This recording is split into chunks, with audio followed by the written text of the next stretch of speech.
This is episode number 370, if you're keeping score at home. Jacob Berg is the aerospace and oh God, I suppose I should read this, shouldn't I? he covers aerospace, politics, and aviation for the Epoch Times, which I've often said is, along with the Wall Street Journal, is the only newspaper in America worth paying for. And he joins us now from Southwest Florida. Did I get that right? Yes, you did. Good. And I do say that. And, you guys don't pay me. I'm not shilling for you. The Epoch Times and the Wall Street Journal, the only two newspapers in America worth paying for, as far as I'm concerned. So, welcome. Well, thanks for having me. Appreciate it. All right. So, first of all, I got to ask you, before we even start in on the UFO files, what got you into this part of the business, reporting on this? Specifically UFOs? That's good question. Because I was interested in this topic before I came to work at this company about 3 years ago. So I, not to go too far back, because, I could go back into my interest in the books I found at the library when I was a little kid, at the local library, back in the 90s, of all the different UFO research projects that were going on and so on and so forth.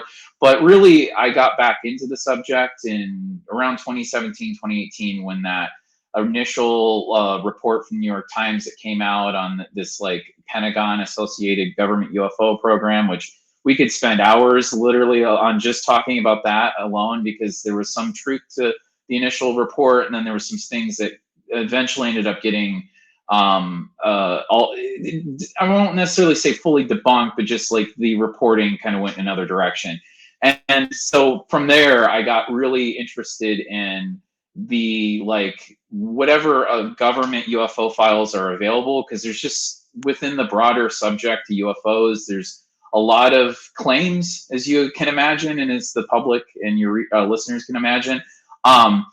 So it's, for me personally, being able to see an actual government document, purporting to some kind of thing that's been measured or witnessed or recorded in some instances.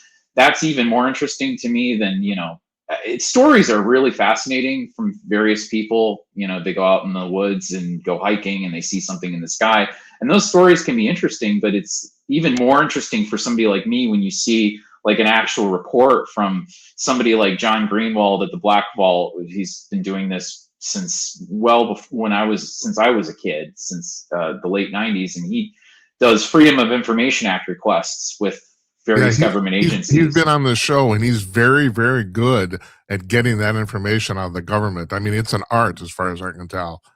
He's incredible. If any of your listeners have not are not aware of his work yet, I recommend they go look, because he will cut through the BS and the various things to get to the truth. And so I credit him in getting my interest into this. Well, I do have to ask you, getting back to that initial New York Times 2017 report, what was it about that you found not credible? I mean, I'll throw out an example. There's a lot of people who still think, I've read a lot about Lou Elizondo, and I've read his book. There's a lot of people that still think he's a government plant. What about it? What about this did you not find credible? So, and I'm sure John has probably talked about this before, and if not, I'll just refer to his work, because he's gotten into the exact details of this. He's done some of the FOIAs that have actually revealed some of that dug into Elizondo's claims. And I will one thing I can say, just from my understanding of it, is that some of the claims that Elizondo was making in the very beginning didn't appear to bear out after people like John and others kind of dug into his background. I mean, it's not necessarily, I'll be honest, to the claim as to whether or not he's a plant, it's who knows? There's so much, there's a lot of uncertainty as to what his role is, just because of some of the claims he made early on about how that, OSAP, as we came to understand it, because initially he said it was ATIP. There's a whole long explanation into the different names of that group, and then his extent to his role in it, and how it continued, or how it worked, how OSAP was built prior to his involvement. even if his involvement was kind of indirect. There's a lot of just uncertainty is the best way I can put it. And for me, like my conclusion is just that I don't know. And there's a big question mark. I know that's not as satisfying of an answer, but for me, it's like, I don't even really know. And now I'm just like, wow, it's like all I can do is put a question mark over it, if that makes sense. Jacob, do you talk to people at the Pentagon occasionally or regularly?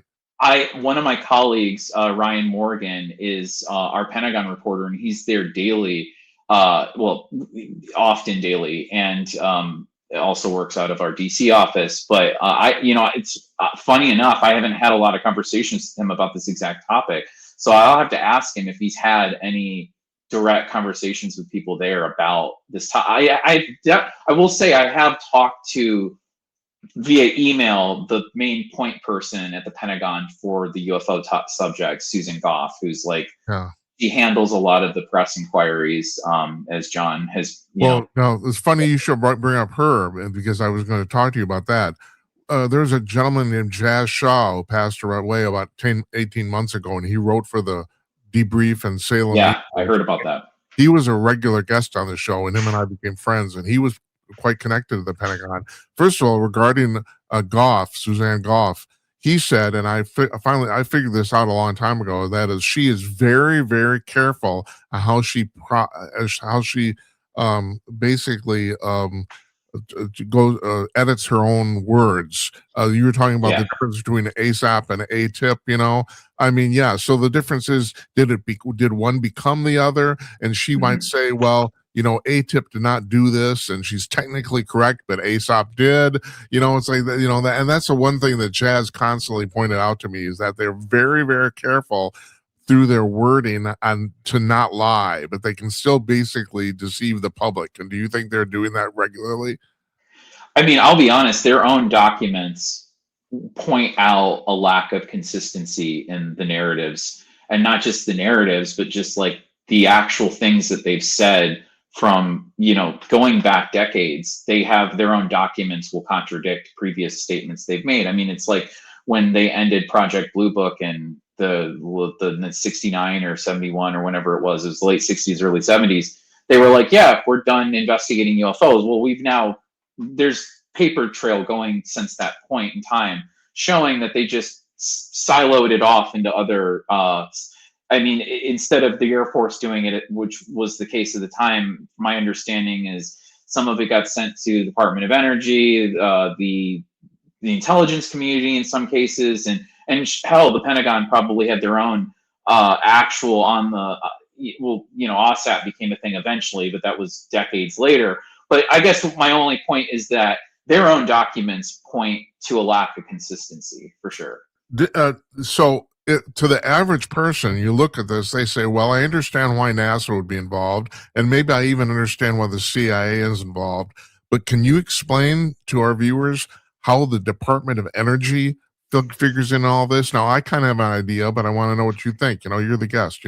I can talk blue in the face. So I've heard a lot of speculation about that over the years, honestly, and I'm even now just trying to remember from recall like what one of the biggest theories are. And I know I've heard some people talk about, because of the whole implication with nuclear secrets and things like that. I'm trying to remember what John told me a long time ago for what, because he had more of a direct answer to this, but maybe you can tell me what you've heard, because I've heard a million theories on this, and I know it's come up in a lot of I'm sure it's come up on the X-Files even, It's like a popular thing in the topic that the Department of Energy has this, like, a lot of alleged documents and files. Well, so from what I understand, their involvement involves the propulsion systems of these crafts, okay, and how they're powered, and that's obviously energy. So that's where their interest and their involvement comes in, from what I understand.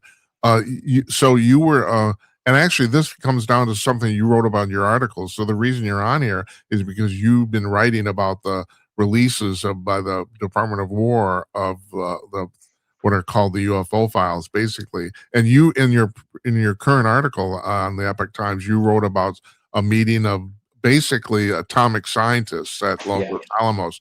Was it 1949? Is that what it was?